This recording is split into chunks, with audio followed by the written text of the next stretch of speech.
할게요. 선곡 세계문학의 숲 시즌2 12번째 강의입니다. 예, 많이 왔죠? 오늘은 그 이름도 유명한 너무나 잘 알려진 작품입니다. 가브리엘 가르시아 마르케스의 장편 소설 100년의 고독입니다. 많이 들어보셨죠? 근데 읽어보신 분들이 계실지도 모르겠습니다. 근데 오늘 강의 잘 들으시고 자신감 가지고 읽어보시면은 세상에 이렇게 재밌는 이야기가 있을까 아마 싶을 겁니다.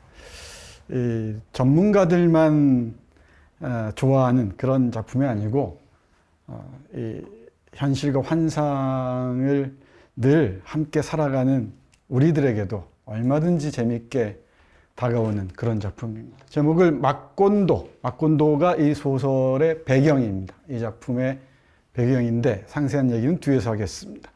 신화와 역사가 교차하는 마술적 시공간. 신화와 역사 또는 현실과 비현실, 사실과 허구, 마구 뒤섞여서 혼종적인 세계, 모든 게 뒤섞인 세계를 보여주는 그런 공간이 막곤도입니다. 이걸 마술적 시공간이라고 얘기할 수 있을 것 같습니다. 우리는 오늘 민음사 세계문학 시리즈에 들어있는 작품으로 볼 건데요. 아마 오래전에 100년의 고독을 읽으신 분들은 이 책으로 많이 보셨을 거예요. 안정효 선생이 번역한 책인데 영어 버전에서 번역한 겁니다. 안정효 선생이 라틴 아메리카 소설을 영어에서 번역한 경우가 종종 있었죠. 이 정향과 계피가 기억이 나네요. 이것도 오래전에 마르케스가 한국에 소개되기 시작할 때 영어 버전에서 번역한 책입니다. 이게 잘 읽힙니다. 이게 문장을 짧게 끊어서 잘 읽힙니다. 가독성이 높아요. 근데 표기법에서는 약간의 차이가 있습니다. 그리고 이 민음사, 우리가 텍스트로 택한 이 민음사 버전은 조구호 선생의 번역인데요. 스페인 문학을 전공한 사람의 본격적인 번역입니다. 그 전에도 우리 고려원이라는 출판사가 있었죠. 고려원에서 임호준 선생이 번역한 버전도 있습니다. 이 두 개를 함께 보는 게 제일 좋을 것 같습니다. 이 영어 버전하고 스페인어 버전하고. 둘 다 장단점이 있습니다. 물론 원문에서 번역된 걸 읽는 게 맞겠죠. 근데 원문 번역이 조금 어렵다고 한 사람이 있는데 어렵진 않습니다. 읽다 보면은 이 영어본에서 한국어로 번역한 100년 동안의 고독과 스페인어를 번역한 100년의 고독을 함께 보셨으면 좋겠습니다. 고독의 의미가 무엇인지는 뒤에서 살펴보겠습니다. 우리의 배경은 여기입니다. 여기가 콜롬비아죠. 이게 파나마고요. 베네수엘라, 에콰도르 이렇게 있습니다. 옆에가 브라질이고요. 이쪽을 옛날에는 그랑 콜롬비아라고 했었는데 이 콜롬비아 연방이었는데 이게 식민지의 여러 독립운동가들의 갈등 그리고 미국의 개입 등등을 통해서 각각 독립했습니다. 여기 바랑키아 앞에 산타마리아가 있는데 이 밑에쯤에 우리 작가 가브리엘 가르시아 마르케스가 어린 시절을 보냈던 마을입니다. 이 마을을 하나의 상상의 공간으로 재구성한 곳이 막곤도입니다. 100년의 고독 그 소설을 사파, 일러스트레이션으로 옮겨 놓은 게 많이 있는데요. 이게 이제 막곤도라는 한 마을을 지상낙원처럼 꾸린 그림입니다. 근데 이 막곤도란 마을에 노란 기차가 들어와요. 기차가 침투에 들어오면서 외부가 본격적으로 이 막곤도를 침투에 들어오기 시작하죠. 물론 그 전에 집시들이 들어와서 망원경이나 육분의 이런 걸 들고 들어와서 외부와의 접촉이 진행되긴 하는데 이 기차가 들어오면서 본격적으로 외부 세계와 접촉하게 됩니다. 서서히 이제 막곤도가 몰락 또는 퇴락해 가죠. 마지막에 홍수, 4년 11개월 이틀 동안의 홍수가 지속되면서 막곤도는 신기루처럼 사라져버립니다. 이 블로그 주소가 있는데 이 100년의 고독 사파 이렇게 검색을 해보면은 블로그에서 이 정리해 놓은 사파를 정리해 놓은 것을 볼 수가 있습니다. 이 100년의 고독 주요 장면들을 사파를 통해서 일목요연하게 볼 수 있습니다. 이 그림 하나하나가 소설과 대비해서 읽으면은 중요한 의미들이 다 들어있다는 것을 알 수가 있습니다. 자, 이제 보겠습니다. 이 양반입니다. 가브리엘 가르시아 마르케스. 이 가브리엘이라는 사람이 저 뒤에 100년의 고독 저 뒷부분에 카메오처럼 등장을 해요. 맨 마지막에 잠깐 말씀드릴게요. 그리고 마르케스 대령이 나오는데 이 대령이 자신의 외조부를 모델로 했다고도 하죠. 자신의 가족사도 일정 정도 이 소설에 반영되어 있습니다. 1927년생입니다. 콜롬비아 아라카타카 출생인데 여기 아까 지도에서 봤던 그 마콘도의 그 배경이 되는 곳입니다. 어린 시절 외할아버지 댁에서 보냈다고 하는데 이게 중요해요. 어린 시절을 누구하고 보내느냐가.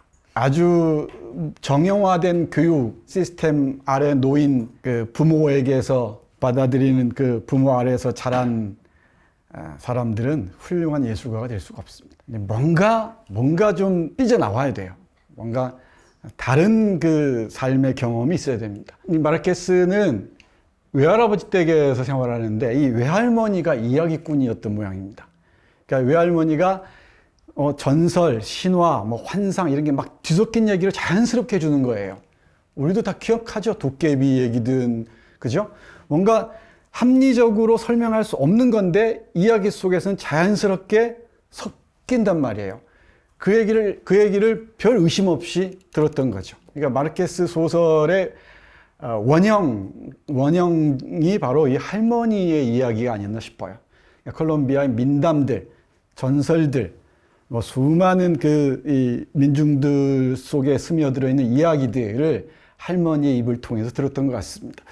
이 지점에 생각나는 게 우리 김소월의 시를 읽다 보면은 설화를 배경으로 한 그 시들이 꽤 있거든요. 아우레비 접동, 뭐 이런 접동새 같은 작품들. 근데 김소월이 할아버지 댁에서 생활하면서 한학을 공부하고 그리고 숙모 개희영이라는 분인데 이 숙모가 이야기꾼이었다고 합니다. 이 평안북도 정주에서 태어났죠. 그 개희영이라는 숙모에게서 설화 같은 이야기들, 재밌는 이야기를 많이 들었답니다. 그래서 김소월 씨의 저변에 숙모에게서 들었던 이야기가 스며 있다는 것을 금방 알 수가 있습니다. 이 외할아버지와 외할아버지 댁에서 함께 생활한 그 어린 시절의 경험이 소설을 쓰는 하나의 핵심적인 동력이 됐던 모양입니다. 어린애들을 예술가로 키우고 싶거든 이야기꾼 할아버지 할머니한테 보내야 됩니다. 그리고 100년의 고독을 읽는 할머니한테 보내서 키워야 돼요. 이게 우리의 미래의 우리의 희망입니다. 콜롬비아 대학에서 법학을 공부하는데 이 법학이나 신학 공부하다가 소설가나 시인으로 돌아선 경우가 종종 있죠. 그리고 기자, 저널리스트였습니다. 저널리스트 생활을 오래 합니다. 그리고 56년에 중편 아무도 대령에게 편지하지 않다라는 소설을 발표합니다. 이건 민음사 세계문학 시리즈에 있습니다. 여기에도 그 연금을 언제부터 지급하겠다는 통보가 오지 않는 얘기가 나와요. 전쟁에서 싸운 군인들에게 연금을 제공해야 되잖아요. 연금을 지급해야 되는데 연금을 언제 지급하겠다는 편지를 기다리면서 서서히 지쳐가는 사람들의 얘기입니다. 65년에 100년의 고독을 집필하기 시작해서 66년에 출간하는데 이게 67년으로 되어 있죠. 아마 이게 부에노스아이레스가 어디 수도죠? 아르헨티나에서. 이 남미는 브라질을 빼고 나면 하나의 언어권이어서 거의 뭐 뭐랄까요? 거대한 연방 국가처럼 언어에서는 움직입니다. 때론 부럽기도 하죠. 물론 이제 언어가 고유어들이 다 사라지고 스페인어가 장악했다는 점에서는 언어 생태계가 말살됐다고 볼 수도 있죠. 근데 여러 곳에서 남미, 라틴 아메리카 곳곳에서 공통어로 소통이 가능하다는 점은 때로는 부럽기도 하죠. 스페인어 공부하는 사람들은 이 남미 여행의 일종의 특권, 티켓 같은 걸 발급받은 셈이 됩니다. 이 마르케스도 멕시코나 어디나 카리브해나 어디나 곳곳을 돌아다니면서 라틴 아메리카를 경험합니다. 그리고 근데 디필에서 출간까지는 얼마 걸리지 않는 것처럼 보이지 대략 18개월쯤 걸렸다 그러는데 아주 긴 시간 동안 구상하고 여기저기 조금씩 발표도 하고 그랬던 것 같습니다. 그리고 75년이 족장의 가을, 이것도 세계문학 전집에 들어있습니다. 82년에 노벨문학상을 수상하면서 이제 대대적으로 한국에도 소개되기 시작하죠. 노벨문학상 수상 작가들은 기본적으로 작가의 수준이 있다고 봐야죠. 그래서 한국에서도 가장 중요한 시금석이 됩니다. 중요한 작가인지 의미 있는 작품인지를 판정하는 중요한 잣대가 됩니다. 이 85년에 콜레라 시대의 사랑, 죽이는 소설입니다. 궁금하시면은 유튜브를 검색해 보시면은 제가 강의한 게 아마 있을 겁니다.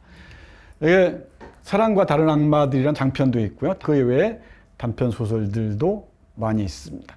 그리고 2014년에 멕시코에서 사망을 합니다. 제가 좀 빠르죠.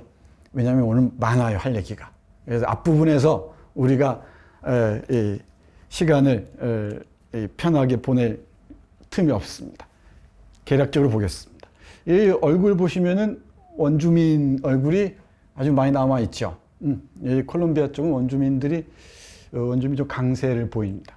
자, 이게 표지입니다. Cien años de soledad, solidarity, 고독입니다. 100년의 고독의 100년이라고 번역하는 사람도 있습니다. 이 고독은 고립이기도 하죠. 우리 고독사 할 때처럼. 근데 또 고독은 명상의 시간이기도 한데 자기를 만나는 침묵의 시간이기도 하죠.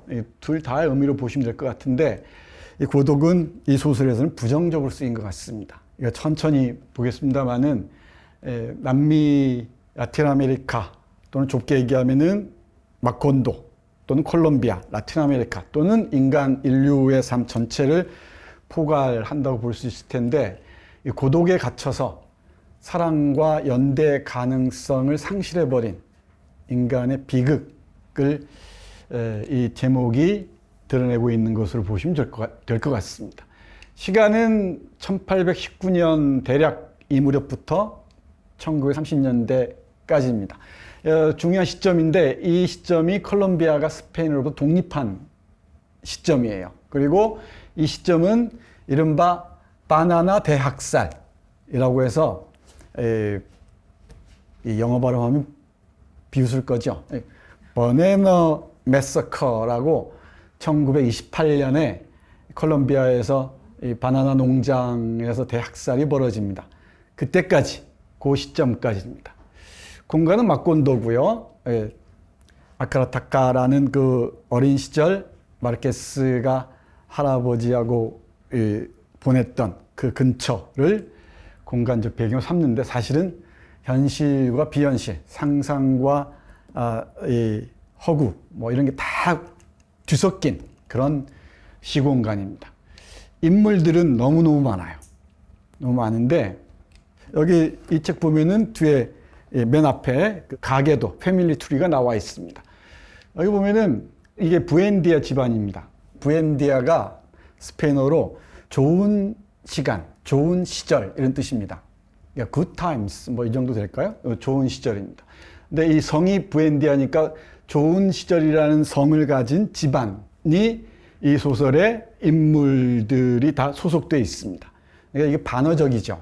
아주 고독하고 폐쇄적인 삶들을 그리고 있는데 여기 이 성이 부엔디아라는 것은 반어적이라는 것을 금방 알 수 있습니다. 운수 좋은 날 떠올리시면 됩니다. 여기 보면 다 아르카디오. 그죠? 그리고 아우렐리아노. 뭐가 딱 떠오릅니까? 다 근친 상간들이에요. 이 근친 상간이 이 백년의 고독을 읽는 키워드인데 다 이름이 고모하고 사랑하질 않나, 이모하고 이 성관계를 해서 애가 태어나질 않나.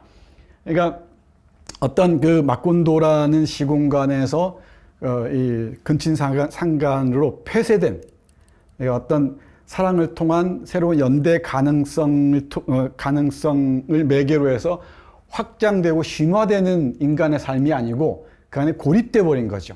이 고립돼 버린 사람들의 삶의 풍경을 이 가계도는 잘 보여줍니다. 이게 누구인지는 우리가 일일이 하다 보면 헷갈려서 이 소설을 바로 덮어버리게 됩니다.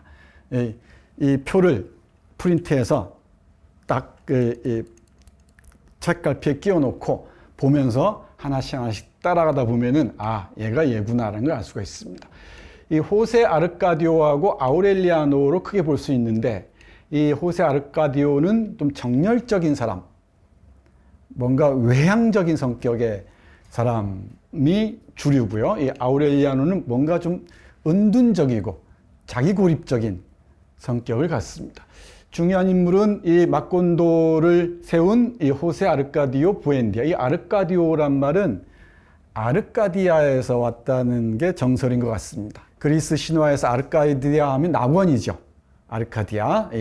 낙원인데 이 낙원을 세운 사람이어서 이런 이름을 짓지 않았나 싶습니다. 그리고 이 아우렐리아노는 뭔가 은둔적이고 폐쇄적이고 고립적인 성격을 갖습니다. 복잡하죠. 한 여성을 형제가 함께 관계를 맺고요. 여기 태어난 애들이 이렇습니다.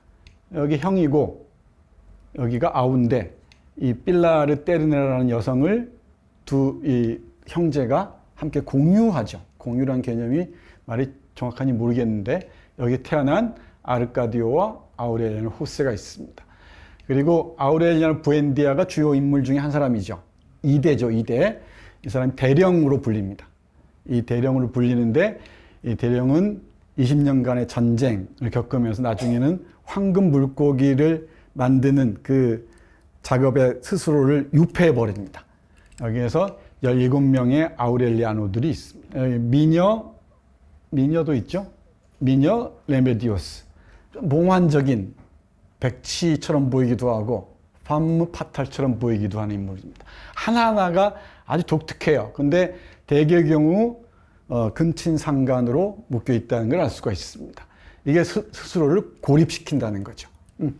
이게 6대입니다. 6대에 걸쳐서 이 가족사가 펼쳐지는데 여기 우르슬라 이구아란이라는 이 여성이 115살에서 122살 좀 된다 그러죠. 이 전체를 관통해요. 이게 목의 중심적인 성격이 강해 보이죠. 아주 그 여성이 이 전체 이 이야기를 관통하고 있습니다. 근데 여기 그러면 세대로 시간적으로 6대가 이어지는데 시간적으로 흐르기도 하면서 동시에 우르술라가 전체를 관장하고 있기도 하죠. 직선적인 시간과 어떤 원형적인 시간들이 결합해 있다고 볼 수도 있을 것 같습니다. 아주 복잡해 보입니다. 여기는 가족들이고 이 가족들 말고도 여러 인물들이 있습니다. 여기는 멜키아데스란 집시. 이 집시가 나중에 밝혀집니다만은 양피지에 쓴 이야기가 바로 이 소설이다라는 게 밝혀져요. 산스크리트어로 양피지에 쓴 그 100년 동안의 이야기가 바로 이 소설이라는 게 밝혀지죠. 이런 점에서 이 소설을 메타픽션이라고도 해요. 소설이 어떻게 쓰여졌는가를 보여주는 거죠. 그리고 돈 아폴리나르 모스코테라는 조정관, 이 영어 번역본에서는 군수라고 나오는데 행정관리죠. 그러니까 국가 권력이 막곤도를 장악하는 과정을 보여줍니다.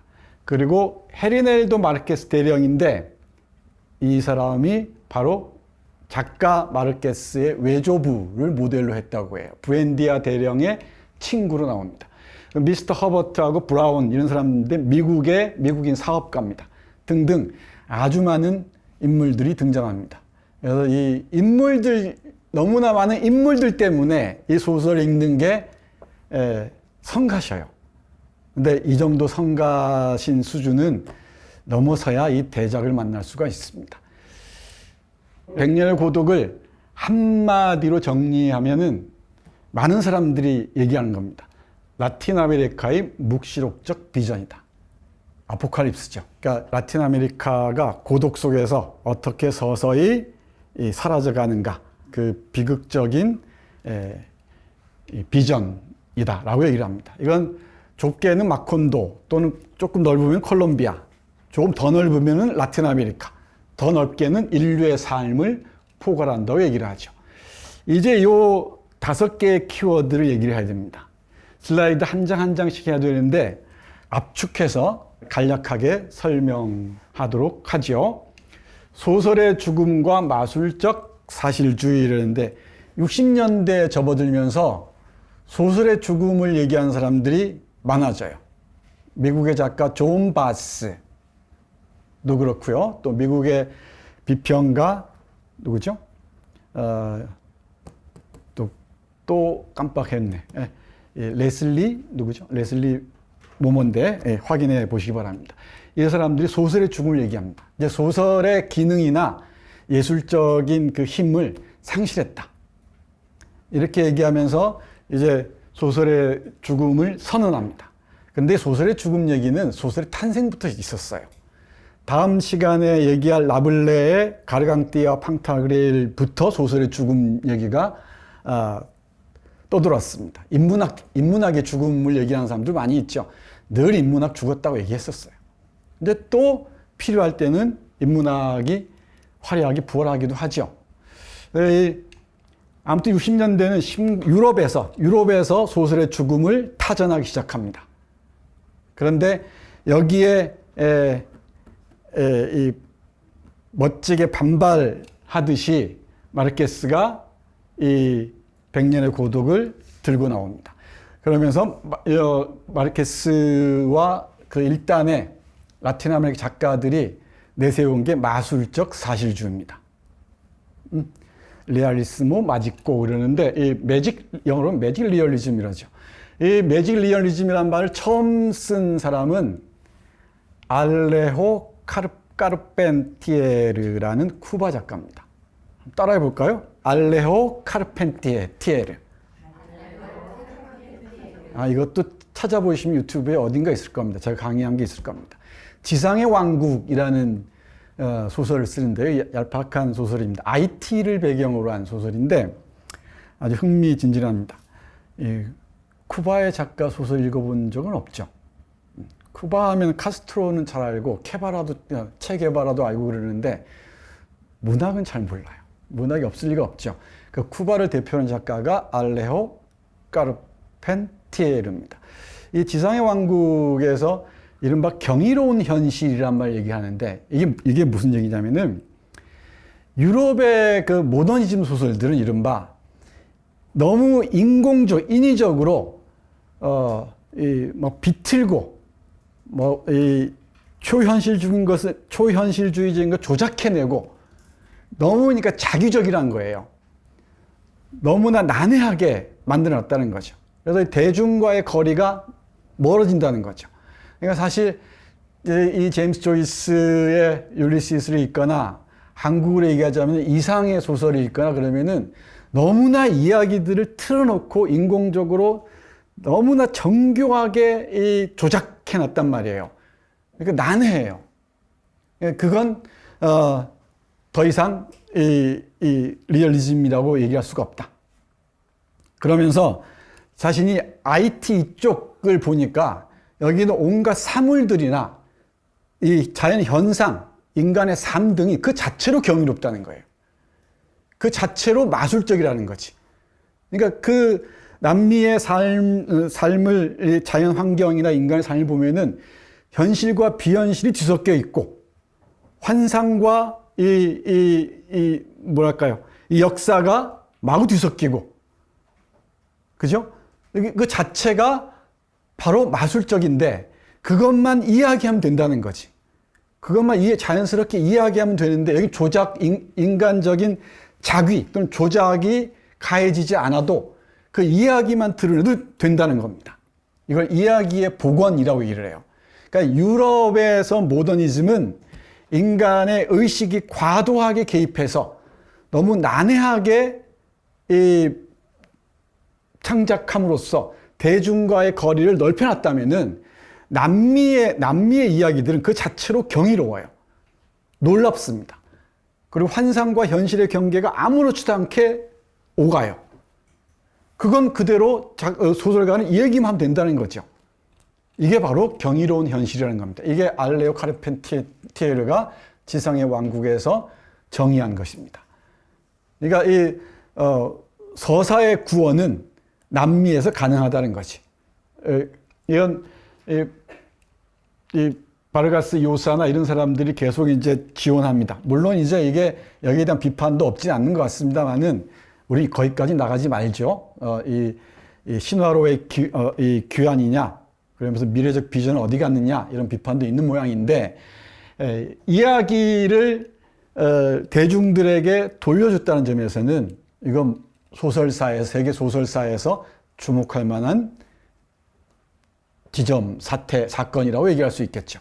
그러니까 소설의 죽음 얘기할 때 작가들이 아무리 조작하고 가공하고 해도 분명히 한계에 이르렀는데 남미에서 이제 새로운 세계 문학의 이걸 붐 문학이라고 그러거든요. 세계 문학의 가능성을 제시한 거죠. 그 키워드가 경이로운 현실, 이걸 마술적 사실주의라고 했습니다. 그래서 리얼리즘이라는 게 어떤 질서가 딱 잡혀 있고, 그리고 이 시작부터 결말까지가 일목요연하게 제시되죠. 그런 게 아니라 이게 현실과 비현실, 환상과 역사가 마구 뒤섞이면서 우리의 사유를 확장해 나가는 것, 이게 마술적 사실주의라고 얘기하는 겁니다. 우리의 삶도 현실과 비현실, 환상과 역사 이런 것들이 마구 뒤섞이잖아요. 꿈과 우리 그 깨미 계속 겹치듯이 또 의식과 무의식이 계속 포개지죠.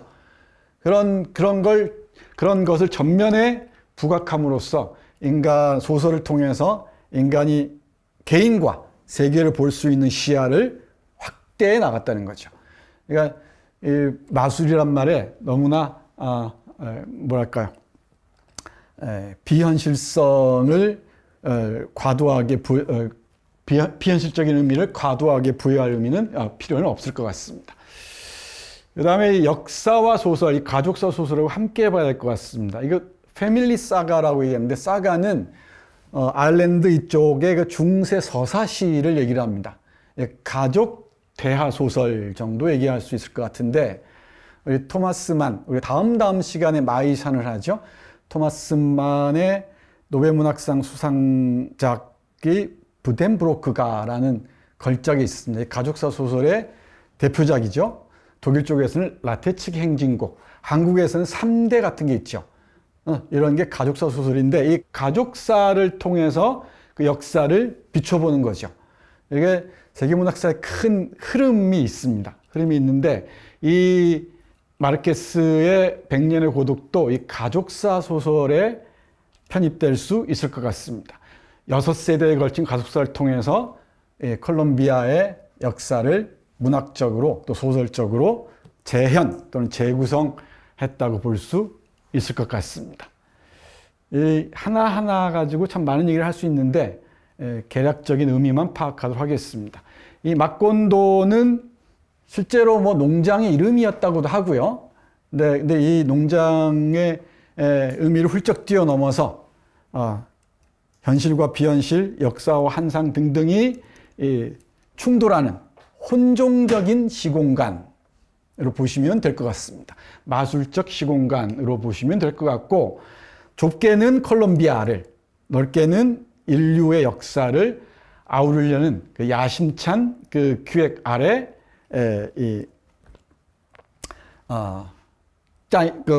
짜인 그런 공간이라고 볼 수 있을 것 같습니다. 고독, 제목에 있는 고독의 의미를 앞에서 잠깐 언급했는데, 고독의 의미를 짚고 가야 될 텐데, 고독은 되게 두 가지 의미로 많이 씁니다. 하나는 생성적인 고독이 있죠. 그러니까 내 안으로 내면에 침잠해서 내 사유를 심화하는 그 시간으로서의 고독의 시간이 있을 수 있죠. 이거 독자적이고 독립적인 자신의 사유를 심화 확장하는 시간으로서의 고독의 시간을 상정할 수 있을 것 같습니다. 고독을 잃어버린 시간이라는 책이 있다고 그랬죠. 근데 우리는 요즘은 너무나 많은 커뮤니케이션에 노출되다 보니까 고독의 능력을 상실했다고 얘기를 합니다. 근데 고독은 사유의 출발점이기도 하죠. 그러니까 생성으로서의 고독을 얘기할 수 있을 것 같습니다. 니체를 떠올려도 좋고요. 여러 사상가들이 머릿속에 떠오를 겁니다. 또 하나는 고립으로서의 고독입니다. 그러니까 퇴행으로서의 고독이죠. 이건 우리가 고독사 할 때 고독을 떠올리시면 됩니다. 현대인들의 고독은 생성으로서의 고독 쪽으로 흐르는 게 아니고 고립으로서의 고독 쪽으로 흐르는 것 같습니다. 퇴행적인 방향성을 택하지 않는가 싶습니다. 여기서의 고독은 부엔디아 가문의 사람들이 근친상간의 관계 속에서 사랑을 통한 관계의 확장으로 나아가지 못하고 스스로 고립된다 그랬죠. 이 부엔디아 대령을 포함해서 많은 사람들이 자기 삶의 영역에 고착돼 버립니다. 그건 결국은 소멸밖에 없죠. 이 모든 관계를 차단한 채 고립되는 순간에 인류의 삶은 소멸할 수밖에 없다는 점에서 이건 묵시록적이죠. 그죠? 모든 종말론적이기도 합니다. 물론 여기서 새로운 재생의 가능성을 읽는 사람들도 있는 모양입니다. 여기 소설의 죽음과 마술적 사실주의, 그리고 가족사 소설을 경유한 역사의 소설적 형상화 문제, 그리고 마콘도의 상징성, 고독의 의미 등등이 이 소설을 읽는 키워드가 아닐까 생각합니다. 얼추 정리가 됐죠? 이 인물 관계들은 봤습니다. 그리고 이걸 봐야 됩니다. 콜롬비아 역사에 대한 개략적인 이해가 없으면은 이 소설을 읽기가 어려워요. 그리고 역사 교과서에 실려 있는 역사적 사실과 문학이 또는 소설이 재현하는 역사적 사실은 달라요. 그러니까 역사도 지식 권력의 문제죠. 그러니까 히스토리컬 팩트들이 있는데, 역사적 사실들이 있는데, 그 역사적 사실 중에서 어떤 것을 선택할 것인지는 역사학자에 따라 또는 권력의 향배에 따라 다를 수밖에 없습니다. 그러니까 우리가 역사하면은 어떤 신뢰하는 관점을 취하기가 쉽죠. 근데 문학에서는 이 소설적 진실의 측면에서 역사를 전혀 다르게 읽어낼 수가 있습니다. 근데 여기에서도 이른바 신역사주의라는 표현을 쓰는데, 이 포스트 모더니즘과 관련해서 역사를 미시적 관점에서, 권력과 결탁한 역사가 아니고 미시적 관점에서 역사를 소설적으로 재구성해 보여주려고 합니다. 그걸 읽어내려면은 콜롬비아 역사의 큰 흐름을 봐야겠죠. 하나의 예를 뒤에서 보겠습니다. 1919년에 그란 콜롬비아 연방을 형성합니다. 스페인에서 독립하면서 콜롬비아, 파나마, 베네수엘라 등등을 아우르는 그란 콜롬비아 연방을 형성해요. 미국을 모델로 합니다. 근데 이게 여러 이유 때문에 깨집니다. 그리고 여기에서 베네수엘라와 에콰도르가 탈퇴하고 그란 콜롬비아가 붕괴합니다. 그 안에 연방 세력들 간의 갈등, 알력도 있었지만은 미국의 개입이 결정적이었다고 얘기를 하죠. 그리고 48년, 49년에 이 콜롬비아를 지긋지긋하게 괴롭히는 이 자유당과 보수당이 창당되고 이들 사이에 내전이 벌어집니다. 이 소설의 핵심적인 백그라운드죠. 역사적 백그라운드입니다.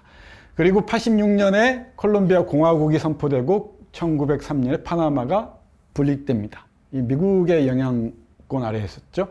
그리고 99년에서 이 1902년까지 천일전쟁, 아우렐리아노 부엔디아 대령이 참전했던 그 전쟁입니다. 전쟁이 이어집니다. 그리고 또 자유당과 보수당 사이에 유혈전이 벌어지고요. 제가 늘 강조합니다마는 식민지에서 독립한 나라들 치고 내전과 독재를 경험하신 나라는 없습니다. 없어요. 있으면 저한테 얘기해 주세요. 없습니다. 이게 식민지가 들이온 아주 짙은 그늘이죠. 한국도 예외가 아니죠. 저기 아프리카든 남미든 동남아시아든 그 어디든 주로 2차 세계대전 이후에 또 그 이후에는 60년대까지 가기도 합니다만은 식민지에서 해방된 독립국가치고 내전과 이 독재를 경험하지 않은 나라가 없습니다. 이 제국주의가 인류사에 저지른 죄악이라고 할 수 있죠. 유혈전쟁이 벌어집니다. 그리고 28년, 이게 중요한 사건인데, 바나나 농장, 이 바나나 농장이 기차와 함께 바나나 농장이 곳곳에 이제 세워지는데, 미국의 KIWA, 키와라는 그런 업체가 있습니다. 여기에서 바나나 농장 운영하는데, 노동자들을 착취하고 임금을 제대로 주지 않으니까 노동자들이 파업을 하겠죠. 근데 경찰이 미국의 사주를 받고 노동자들을 학살합니다. 그 중에 한 명이 아우렐리아노 세군도가 파업에 참가합니다. 이게 그 이른바 이 바나나 매서커라고 합니다. 바나나 대학살.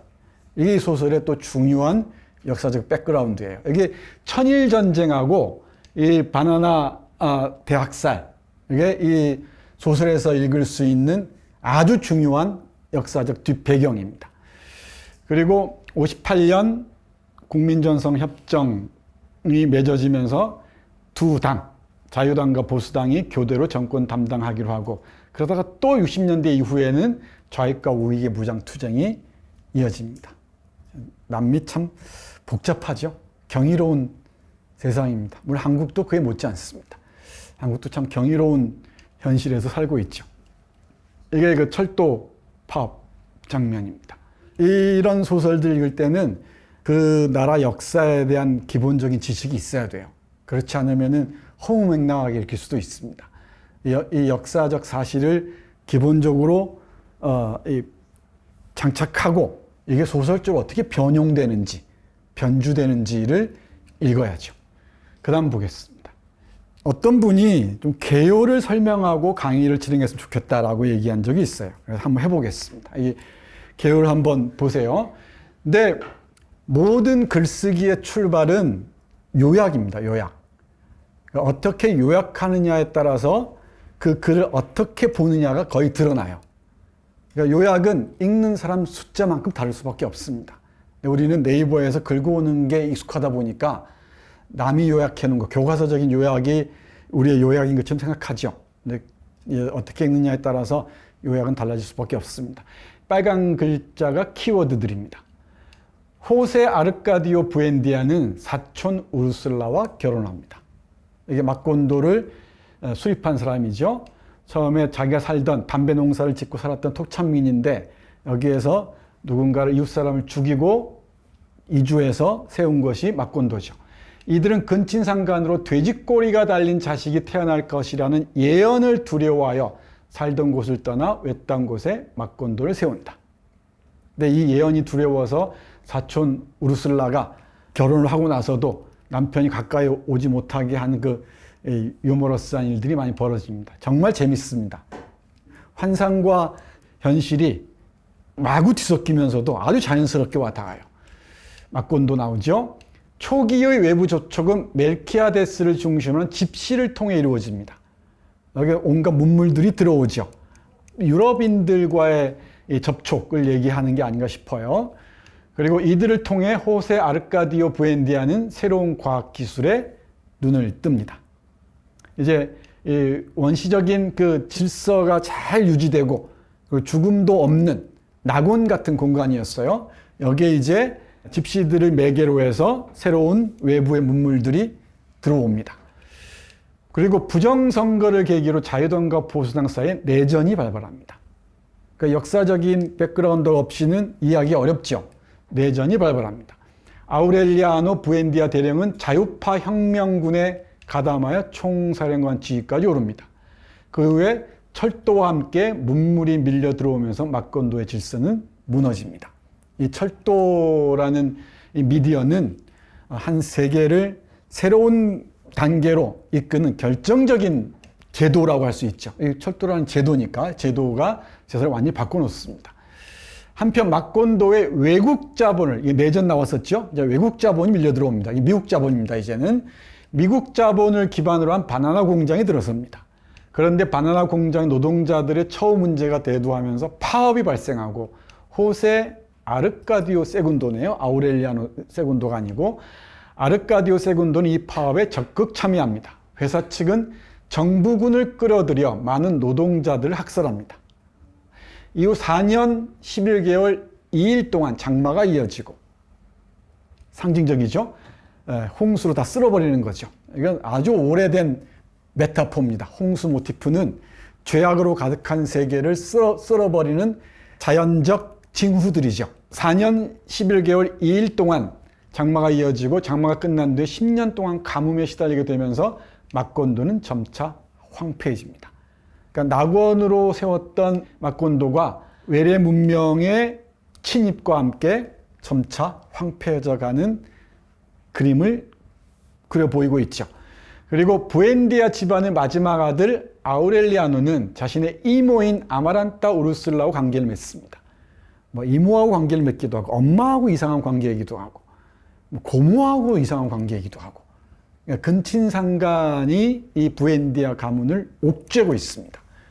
아마란타 우르슬라하고 관계를 맺고 예언에 따라 돼지꼬리가 달린 아이를 낳습니다.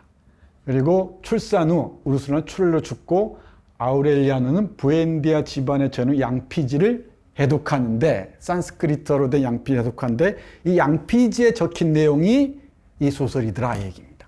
이해가죠? 100년 동안의 세세한 이야기들을 잘 읽어봤더니 바로 양피지에 기록된 것이다 이 얘기입니다. 이게 메타픽션적인 기법이라고 그랬죠. 이 소설이 어떻게 쓰여졌는지 내가 알려줄게. 결국 양피지에 적힌 것을 우리가 쭉 읽은 것이야 라고 얘기하는 겁니다. 100년 동안의 고독입니다. 여러분들이 여러분 나름대로 한번 100년의 고독 개요를 작성해 보시기 바랍니다. 여러분의 관점에서 100년의 고독을 읽을 수 있을 거예요. 그러니까 삶과 죽음의 문제나 현실과 비현실의 착종의 문제나 또는 환상성이 어떻게 현실성과 만나는지 이런 다양한 측면에서 볼 수가 있습니다. 양탄자를 타고 날아오르질 않나, 그죠? 그리고 이 음판 사진을 통해서 신을 증명하겠다고 얘기하지 않나, 초콜릿으로 신을 증명하기도 하죠. 그리고 얼음이 펄펄 끓는다고 하질 않나, 온갖 그 비합리적이고 비현실적인 이야기들이 아무렇지도 않게 얘기해도요. 그게 의미하는 바가 무엇인지를 읽어내는 것도 재밌습니다.